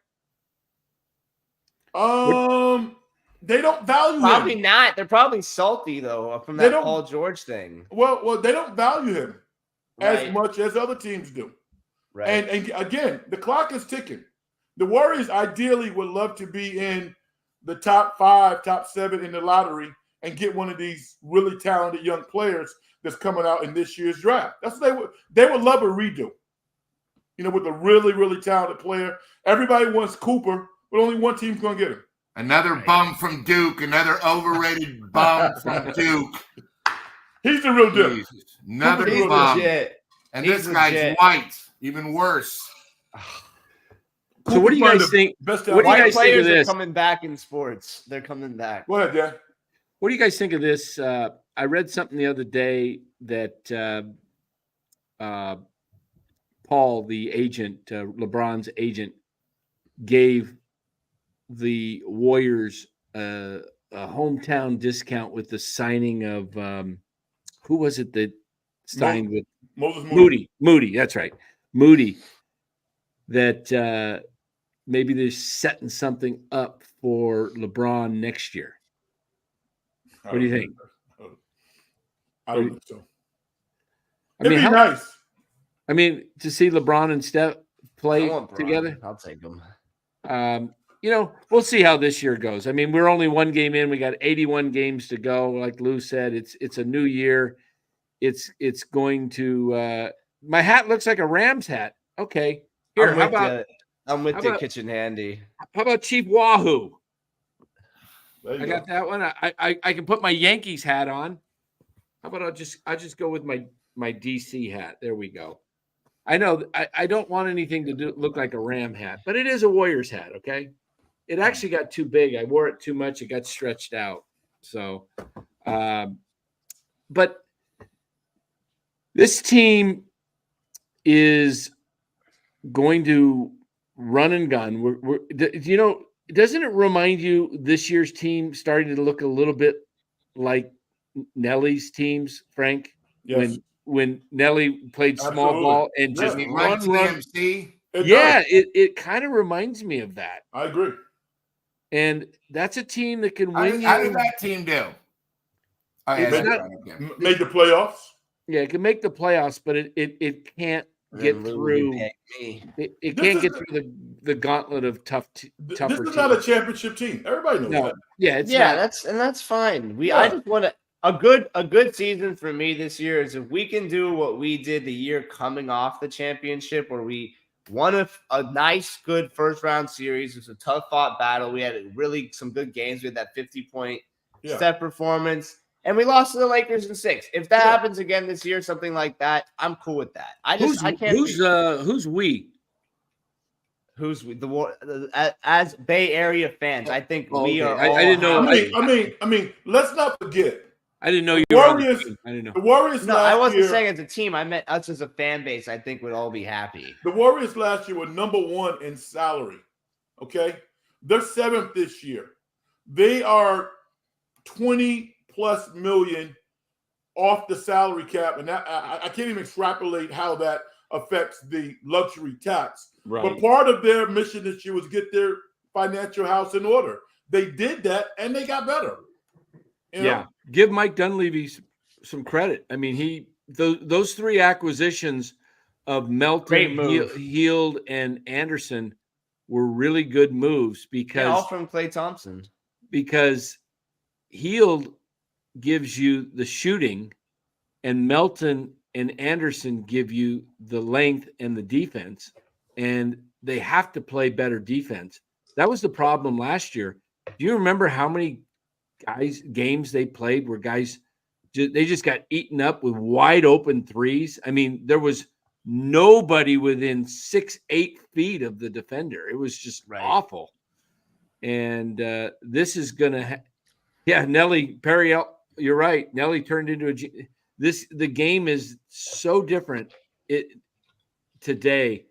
I was watching the game tonight, and I don't know how you guys felt about it, but I wasn't really enjoying the first quarter of It was the the hardest style. thing to watch ever. Yeah, it was like It was brutal.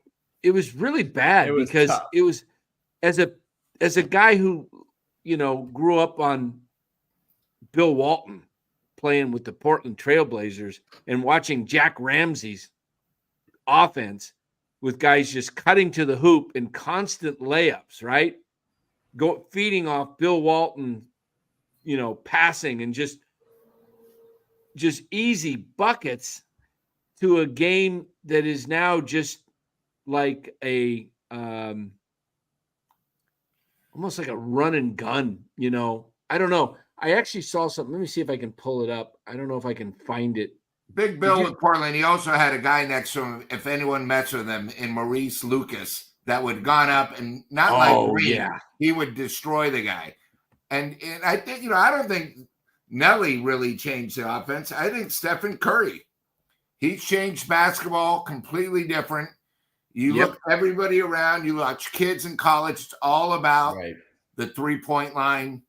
Right. It's changed basketball. And I'm not saying I don't enjoy it. Even the women's games got changed too. Yeah, but you know what though? I mean, listen, Nelly was kind of a brutish guy, but he was a master coach. Some of those Tim Hardaway, Mitch Richmond, Chris Mullin, Latrell Sprewell team, they average over 120 points a game. Yeah. So, I mean, Nelly knows how to score. When he was coaching the Dallas Mavericks, they averaged in the high teens in scoring. So Nelly would be right at home playing in today's NBA. He really would. And Milwaukee. Yeah. Although they were more If it defensive. wasn't for the Celtics, they just couldn't get past the Celtics. Or, the Bucks would have won more. That's right. That's true. And he didn't find Dirk. His son found Dirk. They found Dirk, and they wouldn't let Dirk leave for 8 months. Nobody knew about him. You got to give his son a little credit. Well, he's supposed to go to Cal. You know that, right? I'm sorry? He was supposed to go to Cal. Had he went to college, he would have went to Cal. Oh, that's right, because that shady coach who was there, what was his name? Small little guy. Can't think of his name now. Yeah. Went to SMU after the Warriors. I'm sorry, after Cal, he went to SMU. You guys want to hear some? You want to know who really knows his basketball? Let me play a couple clips. This man, a lot of people don't like him for his politics. That's fine, but he knows his basketball, right? Listen to this. What was it? And then look, they're individual players. I mean. Oh my God! Now I'm sick. When he's on the court, I mean, you're too young to remember when Durant first came in the league, and that was freakish, right? You just hadn't seen somebody that tall with that skill set, and you're definitely not old enough to remember Magic and Bird. Those two guys, people forget how tall Bird was. I mean, Bird was like a legit 6'9". And Magic was 6'9", and those guys are doing things that up until that point big men hadn't done. But to see a guy, he makes the rest of y'all just look tiny. Yeah, it's unbelievable. I mean, and to see his growth curve, it's hard not to watch them. And we're figuring it out. We're figuring it out. And then look, they're individual players. I mean. It's hard to take your eyes off Wembanyama when he's on the court. I mean, you're too young to remember when Durant first came. Okay, that one's. There's another one. At least he's talking. We don't have to watch him play since all those were staged. Now there's another clip that he talks here. I heard him. Yes, when he's from Chi-Town. I heard him earlier today talking about the All-Star game, and he was talking to Halliburton. Yeah, I can't find that clip, but it was pretty funny. He said, "You got to clean that game up. You guys, it's just awful. I can't even watch it." He goes, "I'm not watching the All-Star game anymore because you guys don't even play. You're just out there, nobody's playing defense, nothing." But here's another clip that he's talking about basketball, which I thought was pretty good too. Listen to this. The Pacers are playing. Are you only saying that because I'm in front of you? Yes. But also because you guys play with pace and you move the ball around. And look, if you ask me the teams I enjoyed watching most over the last decade, it's the Warriors. And before that, it was the Spurs. I just like that style of basketball, right? The beautiful game and the ball's popping and nobody's just backing up and dribbling the whole time. And you guys are playing that style of ball. Now, the Pacers are playing. Are you only saying that because I'm in front of you? Okay, so there we go. He's right. He's right. Listen. It's kind of what we're saying. Listen, he's one of the top 20 presidents in the history of this country. Okay, let's no politics. No politics. I'm not talking politics. We're not going to do it. We're not going to do it. No. I didn't ask for a response, and I didn't talk about his politics. Yeah, one of the top 20 presidents in the history of the country. Yeah, I like his sports takes. He had a good. I saw his. He has a lot of good sport. You can tell he watches. He knows basketball. He watches basketball. I don't hear. He can't play basketball. He might know basketball. Well, not too many. None of those things he mentioned. Not too many politicians play basketball. Well, he got some other things to do, Lou. I don't know. He might. Why does he not mention Michael? He's from Chicago. If you talk about basketball, it's the context of the question, Lou. He was talking about teams. He wasn't. Right. He was just talking in the last decade. Old Spurs. Yeah. Still, all right. He said the last decade or so. So I mean, and I admit, Indiana's got two studs that nobody talks about. So, right. I mean, I think he's right about nobody wants to watch Harden just dribble. I mean, it was the thing that they could have beat the Warriors had they. Of course, they missed 27 threes in a row, I think, or whatever that. Yes, it was 27. Or not just 27 shots in a row, wasn't it? No, 27 threes in a row. Was it threes? Yeah. Yeah. But that was a brutal. But yeah, it was a record. It was the most in a row. But the fact is that Harden, he can beat. We'll pull up the super chat. He could beat Trump one-on-one. He probably could. He probably could. Those were all staged when they said how good he was. I agree, Bill. Trump. I don't think Trump's not he's not in the shape. Yeah. Trump doesn't claim to be a good basketball player. He just says he's a good golfer. Yeah. But anyway, I do think this first quarter tonight, it was ugly because the Warriors were off and the Portland's horrible. And so it looked like a game of high schoolers trying out for the team. Right. See who's going to make the first shot. I mean, it's like, yeah, they didn't score until I think 5 minutes left in the quarter. They had free throws. That was it. Oh, it was bad, and I was just like, oh, I don't want to watch this type of basketball all night. Just come down, shoot, just gunning it. You were worried about the show tonight if the Warriors continued like this. I know you. Well, I was thinking, oh my gosh, what am I going to talk about if this is what the show is going to be like? But they finally got into a little bit of a rhythm, and you know where they got into the rhythm? Defensively. Yeah. Defensively always has sparked that travel. Like Portland made one mistake, it was a layup the other way. They turned their head, boom. But did you notice how many hands were deflecting passes? Yeah. It's because of the length of and the emphasis on defense. Dan? I thought it was only because of Kyle Anderson. I think it was important.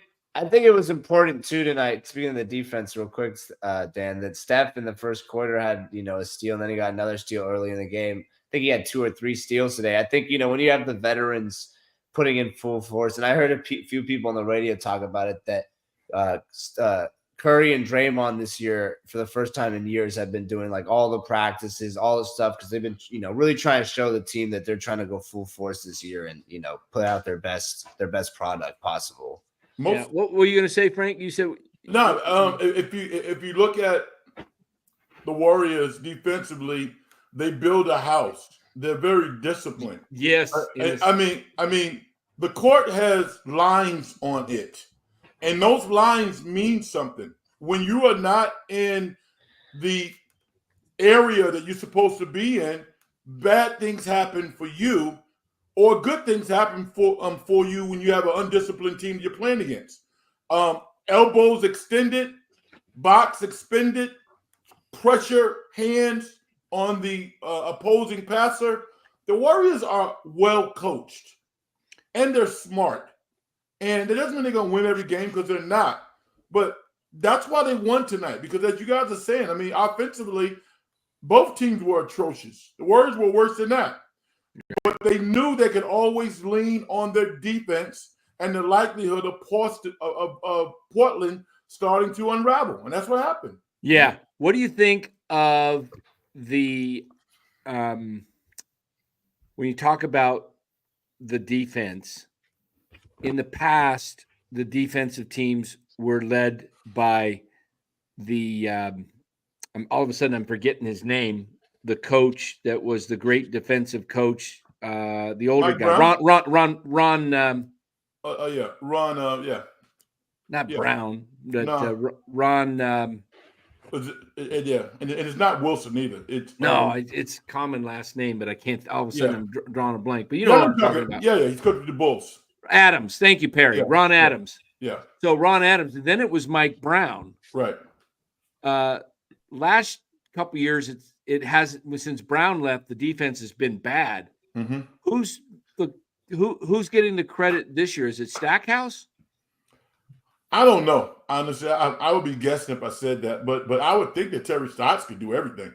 Stotts is more I know Stotts has got a great offensive mind too. Yeah. Yeah, they talked about him doing the offensive plays on the broadcast today. Yeah, so I'm wondering if it's. I mean, Stackhouse was a shutdown defender. Is it Weens? Maybe it's Weens. Yeah. I mean, Yeah. a lot of people don't know this. I coached against him when we were high school coaches. He's a damn good coach. Now, is he on the bench because of the relationships that he has? Of course. But he's a good coach. He is a good coach. It'll be interesting to kind of figure out what role he plays. I think he's a good coach. Yeah. Well, guys, Friday night we've got a big show coming up. Aren't you doing a Dodgers thing tomorrow, Dan? Yeah, I'm doing a Dodgers Yankees thing with Larry, and we're gonna. No, that's Friday. But tomorrow you were gonna do. I remember you texted me today. You said you were gonna go live on some. Tomorrow at noon, I will have Claudia Gestro as a guest. She's a reporter down in Southern California, and she'll be live at Dodger Stadium. And she had a pretty good relationship with Fernando Valenzuela, as far as knowing a lot about Fernando, and the fact that she's a bilingual Spanish speaker. So she was able to really connect with Fernando. So we're going to do a tribute to Fernando Valenzuela tomorrow, and I'll get her thoughts on the World Series. That'll be about noon, and she'll be coming. She'll be at the stadium. So check us out tomorrow at noon. We'll do a tribute to Fernando Valenzuela. A great Dodger, a great pitcher, an all-time. And then, hey, Dan, just for the chat, if you guys, everyone's seen 30 for 30, see the special on Fernando Mania, how he was discovered. They have the scout who got him from this town that nobody ever heard of. An amazing 30 for 30. So I just He was 19 years old, I think, when he came up. 1981. And remember, 81 was the last time the Yankees and Dodgers played in the World Series. And Fernando, that was actually the year he came. So right. And the Dodgers won it that year too. Yeah. Hey, Ryan, DM me if you can. I got some questions to ask about my channel. If you help me out. Stay after the show. You can stay after the show. Just stay in, and then I'll get your information. I know it's about me, so I'll leave the studio and you can just talk in front of me, behind my back to Ryan. No, I'm kidding. Yeah, and then Friday. Lou, I love you, dude. I just speak how it is, Daddy-O. No, listen. And the one thing about the Warriors and their defense, yeah, and I believe it, when Gary Payton II is healthy, our defense is that much better. Lou, you're the guy that's going to buy my dinner at the Cheesesteak Factory, man. Come on. First of Come on, all, guy. the guy above you, Ryan, he wants to double my bet with him. So I said, yes. we already doubled it. And then I We got already to bet did. with you. I'm It's saying already done. 44, man. So you got $88. What's that's 80. the under? I No. have under. So if they win 44 games, you owe me $44, Dan. Yeah. Okay. Ryan's so confident off one game against the worst team in the NBA, he now wants to double it. No, because if he they thinks win the Warriors are 44, probably you gonna owe win you 50 owe games. me you owe me, Lou, if they win 44. I owe you $44. I owe you $44 if they. Well, actually, you said under 44, Lou. Yeah, you said under 44. So if they go over So 44, 44 is a winner for me. 44, I lose. Yes. that's right. That's Okay. right. So But I've already seen it's going to be 43, and you guys are stretching to go 43 and 30. I kind of like the Cheesecake Factory too. Is there a limit on that, Bill? No, that's only me and Frank's bet. $44, I got to buy him dinner. Yeah. Okay. I'm loving And that. cheese you know, factory that I gets will some say- water without ice, and maybe a napkin and a spoon for dessert. I will say this. Lou has hit the last couple years the unders for the San Francisco Giants. So that's They been don't have Steph Curry. All right. Yeah, Let they me don't know have a when- star. Let me know when the Giants get a storm. Make sure I took the Niners under 11.5. That was a great bet, Lou. I said going into the season, Niners are overrated. Dan. you took the under on the Niners too, 11 and a half. Yeah. So did I. Oh, I you've got got 50 that. bucks on You're that. going to win that. They're not winning 12. They're not winning 12 games. Lou and I only have two more games, and Lou and I. are As in the Frank clear. knows, Frank, I went to high school 8 years. I'm no dummy, okay? So I appreciate my money, and I got to bet it wisely. I hear you, And man. Dan, and just so the chat knows, Dan has some Broncos Niners bets going with me that so far, guys, are not looking good. Okay, he's got. Yeah, I he's not saw looking good. I saw the Broncos playoff chances today. He calls me on the Percentages. phone one night. He says, "Hey Ryan," he says, "I don't know about the Niners anymore." He says, "Do you think I could withdraw those bets?" I say, "No, Dan. The bets have been placed." Oh, That was well. a couple weeks ago before they lost last Sunday. But anyway, I will always take the Giants and the under until I see real improvement. But that should do it for us. We'll be back tomorrow at noon. And then Friday night, we got to figure a way to do World Series. a quick Warriors post game. That game starts at 6 our time. I think it's not going to conflict too much, Dan. I think we'll just go on later for the Warriors. We just won't go on right after because you're going The to be World on. Series is 5:08. Yeah, but the Warriors don't play till 6, right? The Warriors play Friday at 6:30, which means they don't start Yeah, until it's not gonna be a- 6:45. It's not gonna 8:45. be we'll be fine. I think It'll we'll be end at fine. 8:45. Maybe we'll do. We'll do it 9:30. 9:30. We'll Yeah. be fine. We'll go on a little Just later. make Yeah. sure don't wake up Frank from his nap at 11:30 when the Warrior game goes double. Oh, overtime. that's right, Dan. Let it Kings sleep post in. game tomorrow. Yeah, we're gonna do a Kings post game. We got to do Kings. I need a Kings host. Who could host the Kings? Frank, you up to being a part-time, full-time host? Not tomorrow. No. Okay, this is You anybody gotta who get a wants Kings to. fan. What about the guy? What about the guy that won the auction? He's. I a love the big Kings, by the fan. way. I'm a Kings You fan. talking about fan. Kitchen Handy? Yeah, That's There you him go. right here. That's him right here. He says we're doing a Kings post game. get There you him go. on. He's from Yeah, Sacramento. Kitchen Handy. We'll try to get you some King stuff as we can. Anytime they play the Warriors, we're definitely obviously gonna have. Oh, we're that, going to do and, some Kings post game. We're going to cover some Kings this year because we got a lot of Yeah. Sacramento people that are subscribers to NorCal Sports. And by the way, Yep. guys, don't forget to sub if you haven't Nobody can subbed. stop the Fox. I gotta right, find my sub button. we gotta get the music on too. I got one of these. Oh, whoa, we got to get out of here before 2 hours, right? Frank, always a pleasure, buddy. Take care. All right. Being here, Frank, stay here. We'll catch you in the green room. All Guys, right. don't forget to hit that like and subscribe.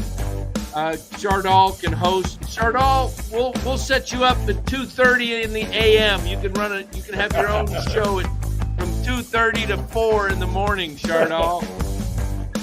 Chardall, my man. Chardall's running our board at 2:30. Yo, subscribe to the In the Dungeon Show. Oh yeah, turn off Yes, the music. In the Dungeon Show, guys. Get the In the Dungeon Show on YouTube and subscribe. You gotta subscribe. Oh, Frank, my wife subscribed tonight. Oh, She's a subscriber. So thank you. everybody Appreciate you. for joining. Good luck. We'll see you.